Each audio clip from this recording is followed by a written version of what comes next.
नमस्कार दोस्तों, लो अपडेट्स में आपका स्वागत है और मैं हूं एडवोकेट देवेंद्र।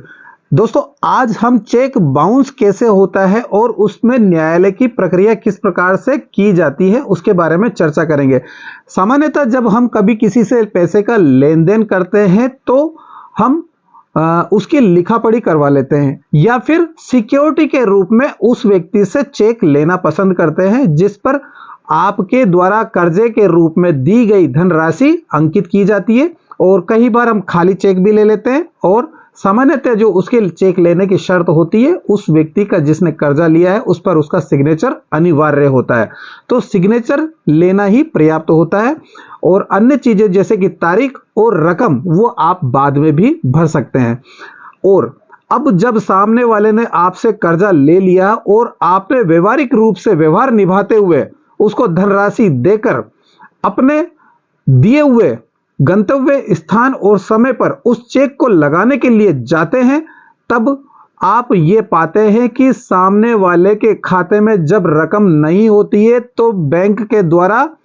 पर्याप्त धनराशि के अभाव में आपके चेक को लौटा दिया जाता है। और यहां पर जो चेक आपको लौटाया जाता है इसे ही कानून की भाषा में चेक बाउंस कहा जाता है। अब हम यहां पर एक अजीब धर्म संकट में फंस जाते हैं कि जो धनराशि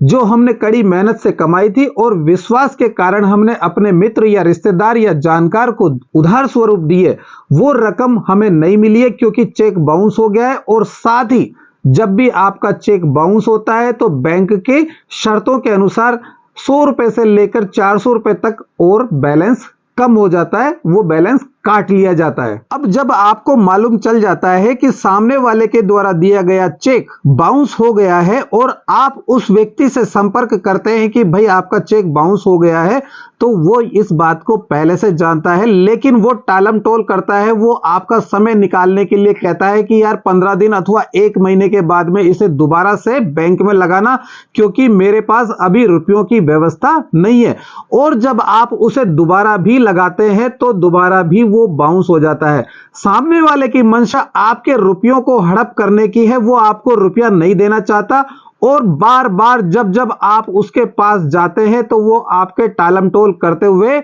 आपका जो समय होता है एक निर्धारित कानून के अनुसार जो समय दिया गया है वो 3 माह का दिया गया है। अर्थात मेरे कहने का तात्पर्य यह है दोस्तों कि जब आपको मालूम चल गया है कि चेक में एक दिनांक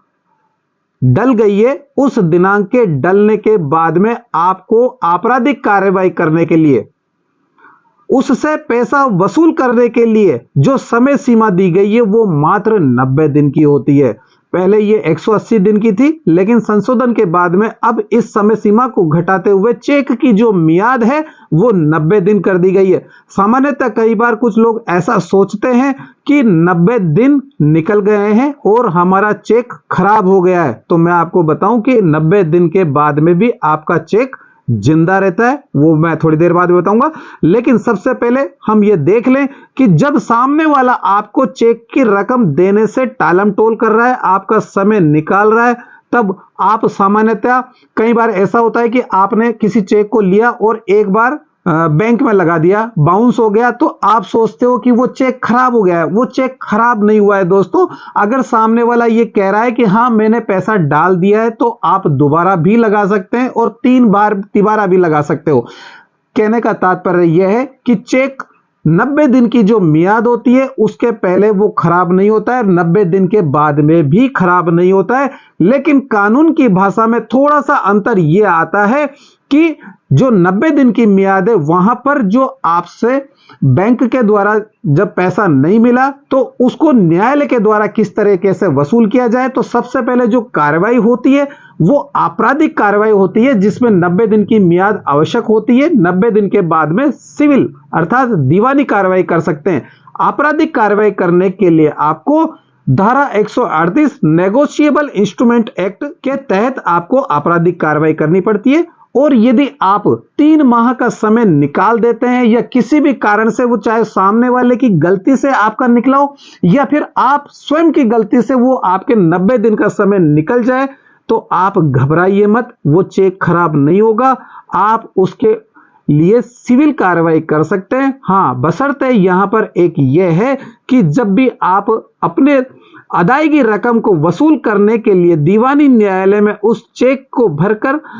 जो फाइल पेश करते हैं, पत्रावली को पेश करने के बाद में आपको साथ में संलग्न जितने रुपए का भी आपका जो चेक राशि होगा, उस राज्य की शर्तों के नियमानुसार जो स्टाम्प ड्यूटी होती है वो जरूर पे करनी पड़ेगी, वो जमा करानी पड़ेगी पत्रावली के साथ ही, तभी आपकी पत्रावली आगे बढ़ेगी। तो दोस्तों, यदि आप चाहते हैं कि आपको न्यायालय में स्टाम्प ड्यूटी अदा ना करनी पड़े तो आपको सतर्क रहना पड़ेगा। आपको जो समय सीमा दी गई है वो 90 दिन, उस 90 दिन के पूरे होने से पहले ही अपने अधिवक्ता से संपर्क करना पड़ेगा और जिस व्यक्ति ने कर्जा लिया है उस व्यक्ति को चेक बाउंस बाबत लीगल नोटिस दिलवाना पड़ेगा। जब आपके अधिवक्ता के द्वारा 90 दिन के अंदर अंदर उस कर्जदार व्यक्ति को लीगल नोटिस दिया जाता है, उस लीगल नोटिस देने के बाद में उसे 15 दिन का समय दिया जाता है ताकि वो 15 दिन के अंदर आपको उस लीगल नोटिस का जवाब दे सके या मैं हर्जे खर्जे के आपके द्वारा दी गई रकम को वो आपको अदा कर सके। जब आपके अधिवक्ता के द्वारा दिए गए लीगल नोटिस का जवाब ना तो वो 15 दिन में देता है और ना ही आपके द्वारा कर्ज के रूप में दी गई रकम को अदा करता है, तब आपको क्या करना है, आपके अधिवक्ता महोदय को 30 दिन के अंदर अंदर, मतलब 15 दिन का जो समय आपने दिया था उस 15 दिन को निकालने के बाद में 30 दिन के अंदर अंदर न्यायालय में फाइल पेश करनी होती है। यह आपका काम नहीं होता है, यह सामान्यतः अधिवक्ता का काम होता है और समय का ध्यान रखना भी उसकी जिम्मेदारी होती है, इसलिए आपको इस विषय पर ध्यान देने की आवश्यकता नहीं है। तो जब 30 दिन के अंदर अंदर आपके अधिवक्ता महोदय न्यायालय में फाइल पेश कर देते हैं, तब कोर्ट से उसके द्वारा सम्मन जारी किया जाता है। सम्मन में भी यदि वो उपस्थित नहीं होता है न्यायालय में, तब उसके न्यायालय के द्वारा बेल वारंट जारी किया जाता है। बेल वारंट में भी जब वो नहीं होता है तब उसको अरेस्ट वारंट जारी किया जाता है। कहने का तात्पर्य यह है कि यदि 90 दिन के अंदर अंदर आप न्यायालय में उपस्थित हो जाते हैं तो न केवल आपकी सिविल स्टाम्प ड्यूटी बचेगी बल्कि आपराधिक कार्रवाई करके जिस व्यक्ति ने आपके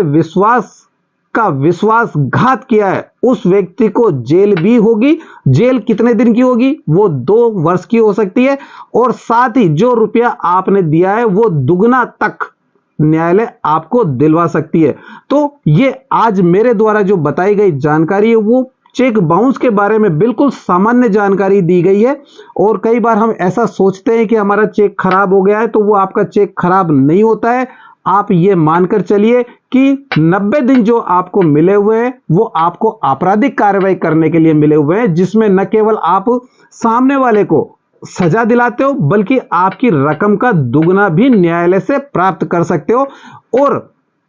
इस 90 दिन के निकलने के बाद में आपकी जो सिविल कार्रवाई होती है करने के लिए जो मियाद होती है वो 3 वर्ष होती है। ये मैं पहले भी बता चुका हूं, मेरे पहले के वीडियो में भी मैंने बताया हुआ है कि जो चेक की आपके द्वारा जो दी गई कर्ज की रकम होती है उसकी जो वसूल करने की जो मियाद होती है वो 3 वर्ष होती है। तो आपका अगर घर में आपके पास कहीं पर भी कोई पुराना चेक रखा हुआ है और आपको लगता है कि जिस किसी व्यक्ति ने लिया है उसने अभी तक आपकी रकम नहीं लौटाई है, तो आप उस चेक को निकालकर सिविल कार्रवाई कर सकते हो। 3 वर्ष की मियाद आपको ध्यान रखनी है और आप अपनी रकम वसूल कर सकते हो। तो जानकारी कैसी लगी कमेंट बॉक्स में जरूर लिखिएगा दोस्तों। धन्यवाद। जय हिंद, जय भारत।